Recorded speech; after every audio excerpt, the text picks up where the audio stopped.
Welcome to சேஷாத் web series அப்படிங்கிறது Hollywood கலாச்சாரத்தில் மட்டுமே இருந்துச்சுங்க. தற்போது இந்தியாவிலும் கொடிகட்ட பிறக்குது. அதிலும் கொரோனா காலத்துக்கு அப்புறம் பல வெப் சீரியல்கள் படையெடுக்க எப்போதுமே ஜாலியான அதே நேரத்தில் தரமான படங்களை கொடுத்த ராதாமோகனோட இயக்கத்தில் யோகி பாபு, கயல் சந்திரன், நிதின் சத்யா, மைனா, நந்தினி, நிழல்கள் நடிப்பில் 6 எபிசோடுகளாக வெளிவந்திருக்குங்க. ஹாட் ஸ்டாரில் வந்துள்ள சட்னி சாம்பார் திரைவிமர்சனத்தை பற்றி தாங்க நம்ம இப்பொழுது பார்க்க போகிறோம். ஊட்டியில் இப்படி ஒரு சாம்பார் கடை எங்கேயுமே இருக்காது, ஊர் உலகமே இந்த சாம்பாருக்காக தான் வரும் அப்படிங்கிறது போல அமுதா கஃபே அப்படின்ற ஹோட்டல் நடத்தி வராரு நிழல்கள் ரவி. அன்பான மனைவி, அழகான குடும்பம் என அவர் இருக்க அப்போது எதிர்பாராத விதமாக நிழல்கள் ரவிக்கு கேன்சர் 3rd ஸ்டேஜ் அடைகிறாரு. தன்னோட கடைசி நாட்களை அவர் எண்ணிக்கிட்டு இருக்காருங்க. அப்போது தன் மகன் கயல் சந்திரனை அழைச்சி, அம்மாவை சந்திக்கிறதுக்கு முன்னாடி நான் சென்னையில் ஒரு பெண்ணோட வாழ்ந்தேன். அப்போது ஒரு சில காரணத்தினால அந்த பெண்ணை விட்டு நான் பிரிய வேண்டிய சூழ்நிலை வந்துருச்சு. அந்த பெண் இப்போது உயிரோடு இல்லை, ஆனால் என்னோட பையன் அங்கே தான் இருக்கான் அப்படின்னு கூறி அவனை அழைச்சிட்டு வரணும், நீங்கள் நான் இறந்த என்னோட சடங்குகள்லாம் அவன் தான் செய்யணும் அப்படின்னு சொல்லிட்டு இந்த குடும்பத்தில் நீங்கள் அவனை ஒருவனாக பார்க்கணும் அப்படின்னு சொல்லி சத்தியம் வாங்கிக்கிறாருங்க.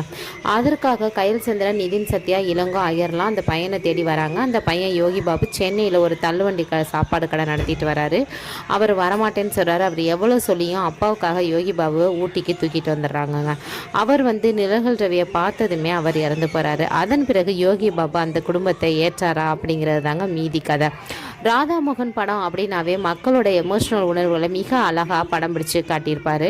அப்படி தான் இந்த அமுதா கஃபேலையும் சட்னி சாம்பார் அப்படின்ற டைட்டிலில் பார்த்ததுமே ஏதோ 2 ஹோட்டலுக்கான யுத்தம் அப்படின்னு பார்த்தா, மனிதர்களோட வழக்கமான எமோஷ்னல் விஷயங்களை தன்னோட பாணியில் அழகாகவும் காமெடியாகவும் வசனங்களுடன் செம்ம ஸ்கோர் செஞ்சுருக்காருங்க ராதாமோகன். அதில் யோகி பாபு என்ட்ரிக்கு அப்புறம் அவர் வசனங்கள் தன் அப்பா நிழல்கள் ரவி தன்னையும் தன் அம்மாவையும் விட்டுட்டு ஓடினதுனால கடைசி வர அப்பாவை திட்டிக்கிட்டே இருக்கிறாரு. தன் அப்பாவை பல குடும்பங்கள் நல்லா வாழுது அப்படின்னு தெரிஞ்சதுக்கப்புறம் மனம் மாறுவது அப்படின்னு கேரியர் பெஸ்ட் நடிப்பை கொடுத்துருக்காருங்க. கயல் சந்திரன், வாணி போஜன், மைனா, நந்தினி, நிதின் சத்யா, சார்லி, இளங்கோ என ஒரு நட்சத்திர பட்டாலுமே நடிச்சிருக்குங்க. அதிலும் எப்போதும் குடித்து தன்னோட வாழ்க்கை மட்டுமின்றி வாணி போஜன் வாழ்க்கையையும் சேர்த்து கெடுக்கும் அப்பாவா சார்லி நம் வெறுப்பையெல்லாம் சம்பாதித்து நடிப்பிலும் அசத்தி இருக்காருங்க.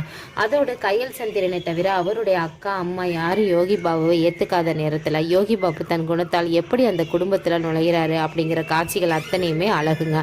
ஆனால் இத்தனை அழகான காட்சிகள் நகர்ந்தாலும் கடைசியில் நிழல்கள் ரவி இந்த காரணத்திற்கான தான் யோகி பாபு அம்மாவை விட்டுட்டு வந்தார் அப்படின்னு தெரியும் போது, இது என்னடா வடிவேலு பேக்கரி காமெடி போல ஆயிடுச்சு அப்படின்னு சொல்கிறத தவிர்க்க முடியலைங்க. மேலும் யோகி பாபு அம்மாவுக்காக குக் வித் கோமாளி தீபா நன்றாகவே நடிச்சிருந்தாலும் அவரோட யங் ஏஜ் அப்படின்னு காட்டும்போது அவருக்கு வேறு யாராவது கதாபாத்திரம் செஞ்சுருக்கலாம் அப்படின்னு தோணுதுங்க. வாணி போஜனுக்கும் யோகி பாபுக்கும் இருக்கும் ஒரே கெமிஸ்ட்ரி. அட இது என்னப்பா, இவங்க லவ் பண்ணுறாங்களா இல்லை நண்பர்களா அப்படின்ற ஒரு கேள்வி வந்துக்கிட்டே இருக்குங்க. கடைசியாக யோகி பாபு வாணி போஜனிடம் ப்ரப்போஸ் செய்யும் இடம் ரசிக்க வைக்குதுங்க. இந்த வீடியோ உங்களுக்கு பிடிச்சிருந்துச்சுன்னா லைக் பண்ணுங்கள், ஷேர் பண்ணுங்கள், மறந்துடாமல் சப்ஸ்கிரைப் பண்ணுங்கள். பாய்.